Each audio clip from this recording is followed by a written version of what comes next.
ಓಂ ಗಂ ಗಣಪತಾಯೇ ನಮಃ. ಶ್ರೀ ಗುರುದೇವ ರುದ್ರಾಯ ನಮಃ. ಎಲ್ರಿಗೂ ನಮಸ್ಕಾರ ಸ್ನೇಹಿತರೆ, ನಾನು ನಿಮ್ಮ ಪ್ರಕಾಶ್. ಸ್ನೇಹಿತರೆ, ಇಂದು ನಾನು ನಿಮಗೆ ಒಂದು ಬಲಿಷ್ಠಕರವಾದ ವಶೀಕರಣ ಮಂತ್ರ ತಗೊಂಡು ಬಂದಿದ್ದೀನಿ. ಅದನ್ನು ಹೇಗೆ ಮಾಡೋದು, ಯಾವತ್ತು ಮಾಡೋದು ತಿಳಿಸ್ಕೊಡ್ತೀನಿ. ಅದಕ್ಕೂ ಮುಂಚೆ ನನ್ನ ಚಾನಲ್ನ ಸಬ್ಸ್ಕ್ರೈಬ್ ಮಾಡಿಲ್ಲ ಅಂದರೆ ಸಬ್ಸ್ಕ್ರೈಬ್ ಮಾಡಿ, ಲೈಕ್ ಮಾಡಿ, ಶೇರ್ ಮಾಡಿ. ಹಾಗೆ ಬೆಲ್ ಐಕಾನ್ ಬಟನ್ ಪ್ರೆಸ್ ಮಾಡೋದನ್ನ ಮರಿಬೇಡಿ. ಏಕೆ ಅಂದರೆ ಮುಂದೆ ನಾನು ಏನು ವೀಡಿಯೋಸ್ ಬಿಡ್ತೀನಿ ಅದೆಲ್ಲರಿಗಿಂತ ಮುಂಚೆ ನಿಮಗೆ ಬಂದು ಸೇರುತ್ತೆ. ಬನ್ನಿ ಅದರ ವಿಧಿ ವಿಧಾನ ತಿಳ್ಕೊಣ. ಸ್ನೇಹಿತರೆ, ಮೊದಲನೇದಾಗಿ ಈ ಕ್ರಿಯೆಯನ್ನು ನೀವು ಸೋಮವಾರದ ದಿನ ಮಾಡಬೇಕಾಗುತ್ತೆ. ಮತ್ತು ದಿಕ್ಕು ಬಂದು ಉತ್ತರ ದಿಕ್ಕು ಇರುತ್ತೆ. ಮತ್ತು ಮಂತ್ರ ಪಠನೆ 108 ಸಾರಿ ಮಾಡಬೇಕಾಗುತ್ತೆ. ಒಂದೇ ಒಂದು ದಿನ ಮಾಡಿದರೆ ಸಾಕು.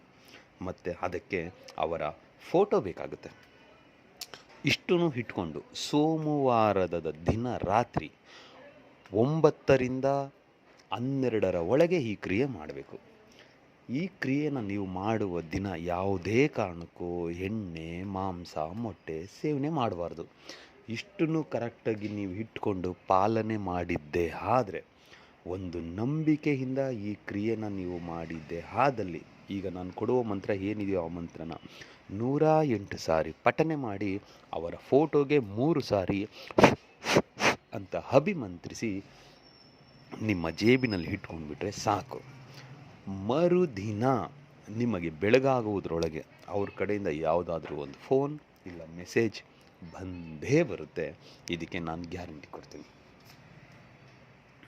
ಇಷ್ಟೇ ಮಾಡಬೇಕು ನೀವು. ಸೋಮವಾರದ ದಿನ ಬೆಳಿಗ್ಗೆ ನೀವು ಸ್ನಾನ ಮಾಡಿದರೂ ಪರವಾಗಿಲ್ಲ, ಸಂಜೆ ಬಂದು ಮತ್ತೆ ಸ್ನಾನ ಮಾಡಿ ಈ ಕ್ರಿಯೆನ ಮಂಚದ ಮೇಲೆ, ಬೆಡ್ ಮೇಲೆ ಮಾಡಬಾರ್ದು.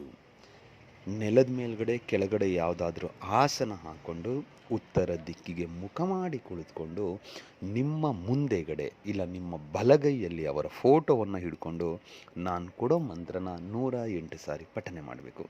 ಅಮುಖಿ ಅನ್ನೋ ಜಾಗದಲ್ಲಿ ಅವರ ಹೆಸರನ್ನು ಸೇರಿಸ್ಕೊಳ್ತಾ ಪಠನೆ ಮಾಡಿದ್ದೇ ಆದಲ್ಲಿ ನಿಮಗೆ ಶುಭ ಸುದ್ದಿ ಬಂದೇ ಬರುತ್ತೆ. ಅದಕ್ಕೆ ಮಂತ್ರ ಹೀಗಿದೆ ಸ್ನೇಹಿತರೆ: ಓಂ ನಮೋ ಭಗವತೆ ಮಾತಾಂಗಿ ಕುಮಾರಾಯ ಅಮುಖಿ ಮಂ ವಶಂ ಕುರು ಕುರು ಸ್ವಾಹ. ಮಂತ್ರ ಇನ್ನೊಂದು ಸಾರಿ ಹೇಳ್ತೀನಿ ನೋಡಿ ಸ್ನೇಹಿತರೆ: ಓಂ ನಮೋ ಭಗವತೆ ಮಾತಾಂಗಿ ಕುಮಾರಾಯ ಅಮುಖಿ ಮಂ ವಶಂ ಕುರು ಕುರು ಸ್ವಾಹ. ಈ ರೀತಿಯಾಗಿ ಪಠನೆ ಮಾಡಿ ನಿಮ್ಮ ಜೇಬಿನಲ್ಲಿ ಅವರ ಫೋಟೋ ಇಟ್ಕೊಂಡ್ರೆ ರಿಸಲ್ಟ್ ಕಟ್ಟಿಟ್ಟ ಬುತ್ತಿ ಬಂದೇ ಬರುತ್ತೆ. ಏಕೆ ಅಂದರೆ ಇದು ಸಿದ್ಧಾಂತ. ಎಲ್ಲರಿಗೂ ಮಂಗಳವಾಗಲಿ ಸ್ನೇಹಿತರೆ.